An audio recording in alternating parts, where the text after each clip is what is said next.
Hi, my name is Luca. I currently work as an artist for an independent game company called Broken Arms Games. Welcome to How to Illustrate. Video 1 of 5, the absolute basics.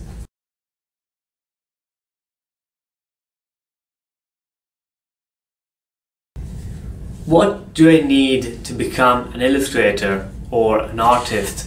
There are two things that are absolutely important.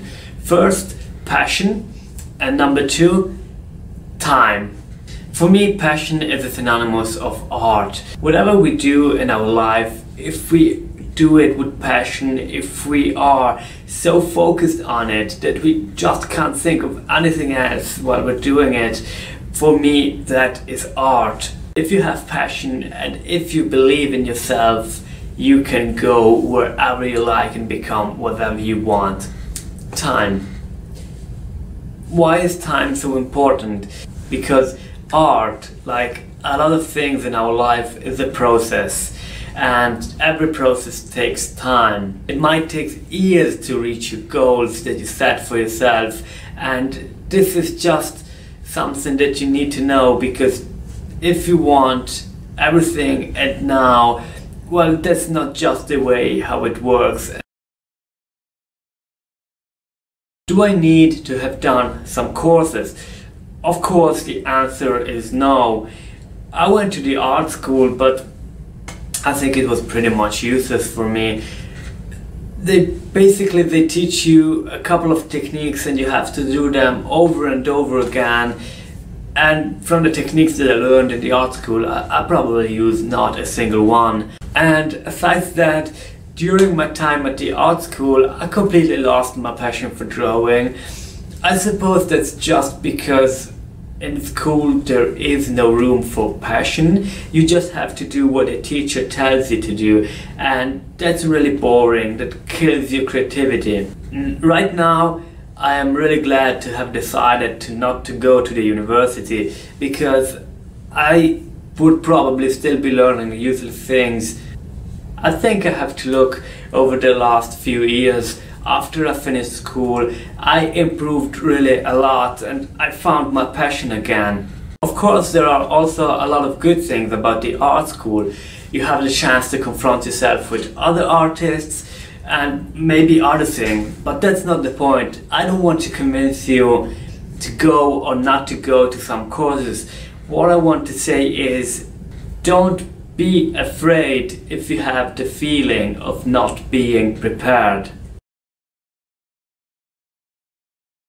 What if I think that I'm not good enough?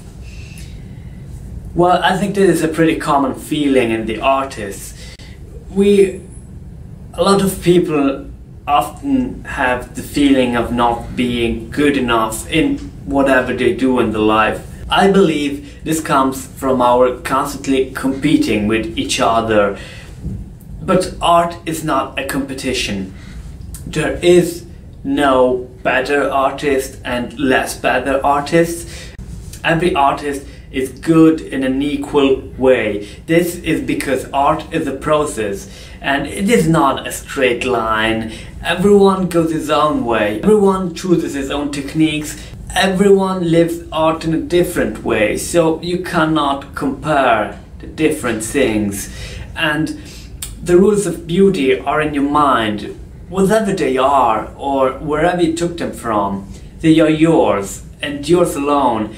They are an interpretation of reality. You decide what for you is beautiful and what not. Everyone has his own definition of beauty. There is no such thing as a universal truth about beauty. We see beauty where we want to see it.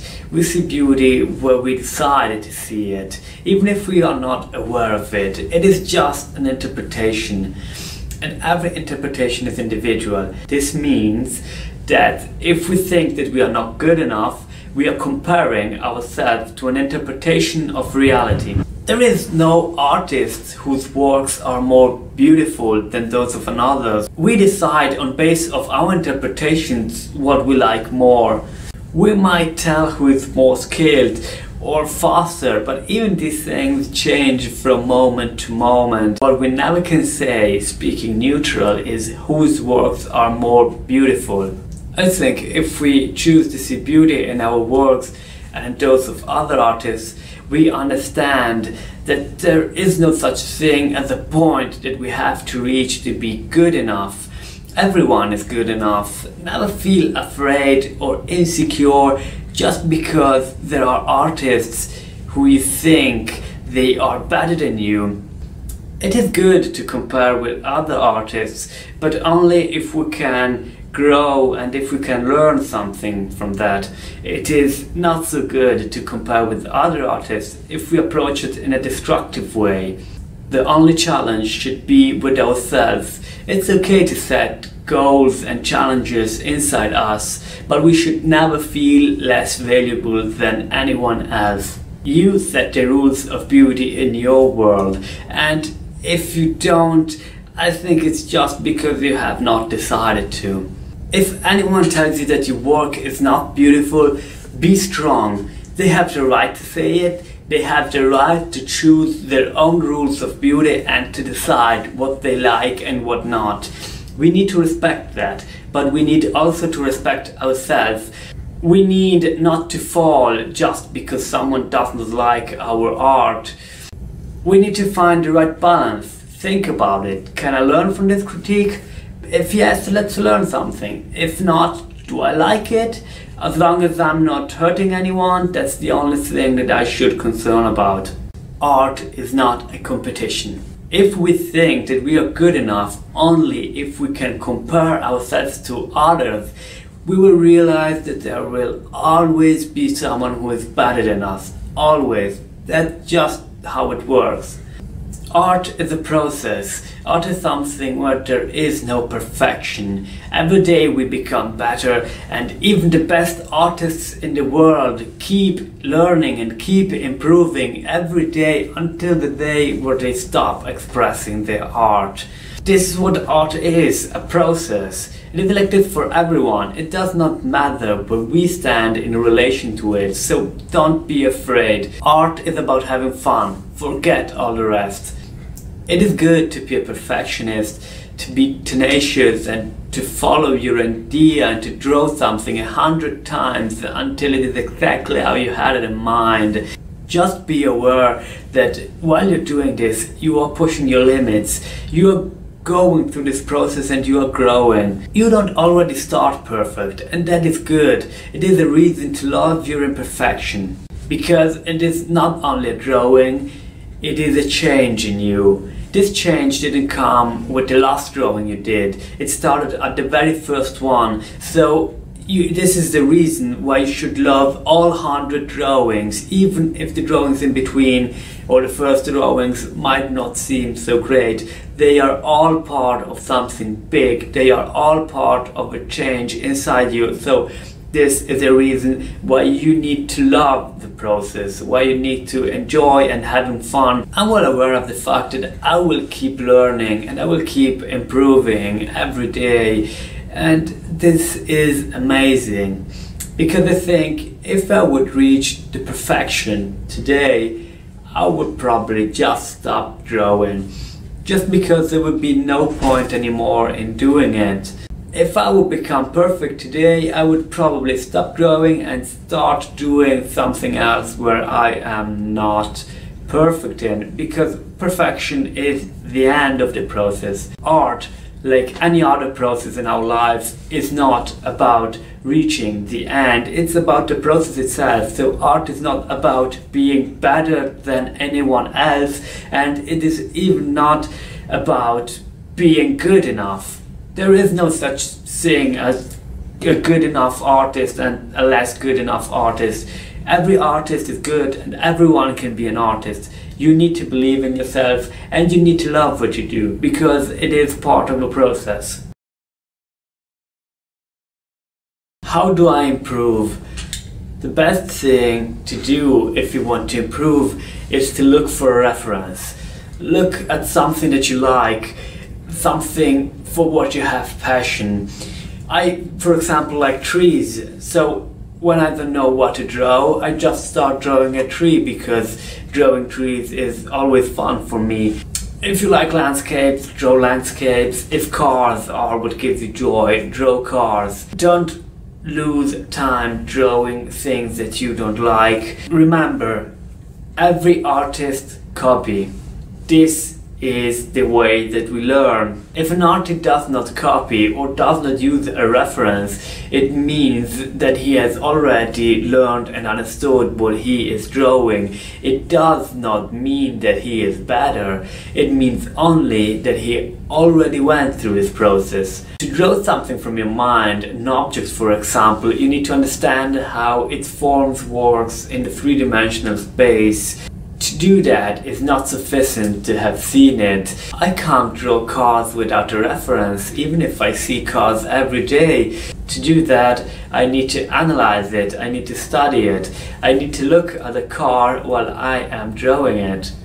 If you feel less good as an artist who draws without reference, take to mind that this concept is to apply to every single element. If you ask him specifically to draw something that he has never drawn before, he will need a reference to do that, unless he has some special visual memory, but for the most artists this is not the case. I, for example, am not really good at drawing hands. Every time when I draw a character I have a lot of fun, but when the time comes to draw the hands I spoil everything. To improve and to become better in drawing hands, I know that one day I'll need to sit down and just start drawing hands, copying a lot of hands, until I really understand how to draw them properly and how to draw them the right way. Even if it's going to take weeks or months, it doesn't matter. I need to take the time to learn. I need to take the time to focus on something where I want to become better and study it and analyzing. I have a list of things that I have to improve, anatomy and faces. I know that probably for each one of them I will do the same. Why do we need references? It is really simple, the answer to that, because if we draw something without reference, it might also be that we draw it wrong. And if we keep drawing without reference, we probably keep drawing it wrong, and that doesn't make you a better artist. You become surely much better if you use references, if you look at the real world, if you go out there and just choose your subject and learn from your subject from the real world. Time is also important because we need to go step by step. Don't be afraid of doing difficult things. Challenge is part of the passion. I know artists who often choose the longest and hardest way to do something.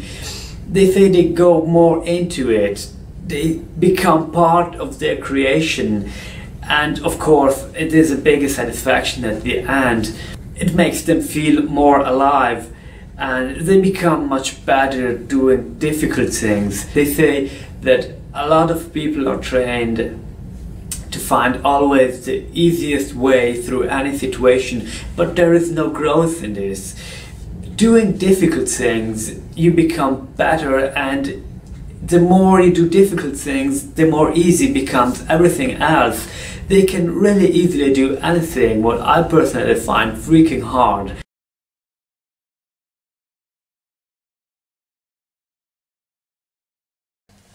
There are a lot of different techniques that you can use to create an illustration. You can draw by hand, you can color by hand, you can use a computer, you can try photo manipulation. The best way to get confident with techniques and materials is to experiment and practice.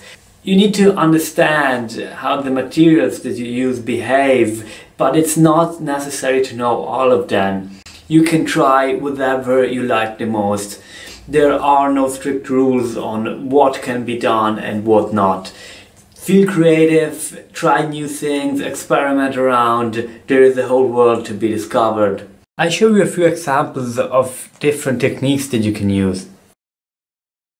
This wolf was done entirely with a pencil.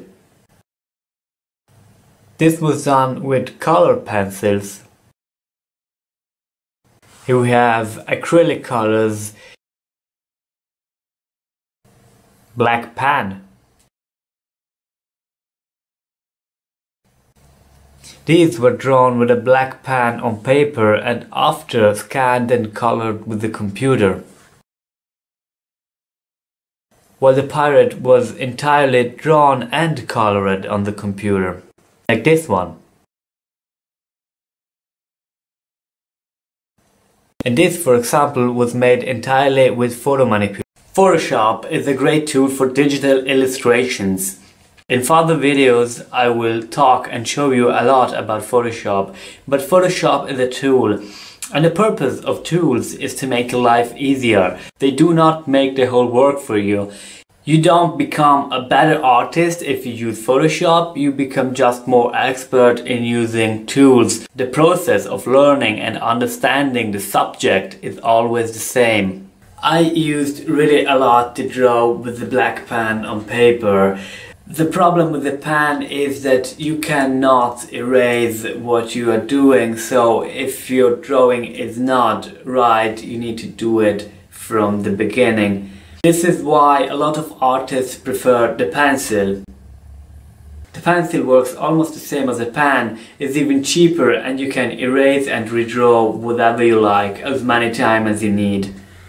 The pencil is a really good tool to start if you are not sure what technique to choose. There are different kinds of pencils using softer or harder graphite. Two are the graphite grading scales, use it to measure the hardness. One using the letters H, which stands for hard, and B, which stands for black, going from 9B the softest to 9H the hardest. The other scale uses the numbers 1 to 4 in the same order.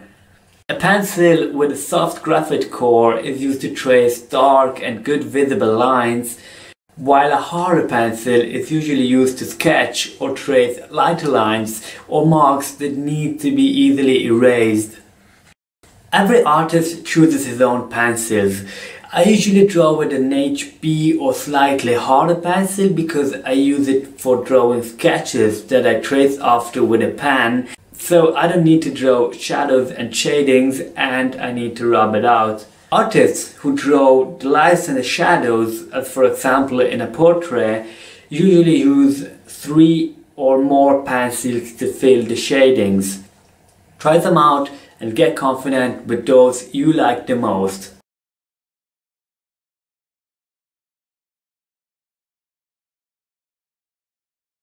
If we look at a classical painting, we can often see that its composition is made of geometrical forms. One advice that I want to give you is to never start from the details, whatever you are drawing. Everything in nature can be divided in geometrical forms, so I suggest to start every drawing from its simplified forms. Start with rectangles, triangles and circles. Doing so, you will not only control much easier the proposition, but you approach the subject in an easy way. Some things might be very difficult to draw if you are a beginner, but everyone can draw simple geometrical forms. When you have drawn your first form, you might be able to divide them again in other forms. More you can do that, easier it will be to draw the entire subject. This is how I would draw a pencil sketch of a wasp using this photograph as a reference. First I draw a simple box to define the whole space that I want to use, making sure that I'm not going to draw outside. I trace the main axis to help myself with the propositions. In my box, I now draw other two boxes where I want to be the two parts that compose the body. Keep in mind the proposition. In this case, they don't need to touch the outer box. I draw circles for the middle part and for the head. Now I look where the curves of the body touch the boxes. Drawing the curves is really easy this way. Only now that I have the shape of the body, I add details. I repeat the same process for the legs. I draw a circle all around the body. Notice that the legs, the wings and the antenna can all be drawn inside the circle. Of course, sketching this way is a bit messy, but it is a great way to practice. At the beginning, you might not always be sure what form composes your subject, but with the passing of time this process becomes automatic. By the way, this sketch was entirely made with an HB pencil.